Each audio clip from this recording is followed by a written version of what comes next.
అందరికీ నమస్కారం. ఒక్కసారి ఆలోచించండి, దేశ భవిష్యత్తు మన భవిష్యత్తు ఎలా ఉంది.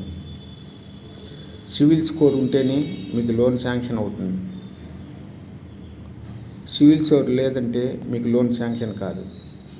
ఒకవేళ సివిల్ స్కోర్ ఉండి లోన్ శాంక్షన్ అయితే కరెక్ట్గా కట్టలేదంటే ఈఎంఐలు మీకు నెక్స్ట్ లోన్ రాకుండా రిజెక్ట్ చేస్తుంది బ్యాంకీలు.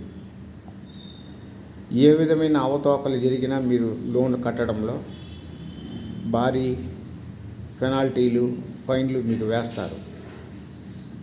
మీ దగ్గర ఒక్క రూపాయి కూడా వదలకుండా ముక్కు పిండి వసూలు చేస్తారు. అలాంటి దేశంలో రాజ్యాంగంలో ఓట్లు వేసాం, అవకాశాలు కల్పించడం, ఉపాధి ఇవ్వలేదు, భవిష్యత్తు ఇవ్వలేదు. దొంగ అని తెలిసి కూడా వాడికి దొంగకు ఓటేస్తా అన్నాం. నీకు సివిల్ స్కోర్ లేదంటేనే నీకు లోన్ ఇవ్వడం లేదు. నువ్వు దొంగ అని తెలిసిన వాడికి మరోసారి ఓటేస్తూ ఉన్నావంటే నిజమైన దొంగ ఎవరు? నాయకుడా నువ్వా? ఆలోచించాల్సింది ప్రజలే. దేశంలో దొంగలు పడ్డారు, అందరూ జాగ్రత్తగా ఉండండి.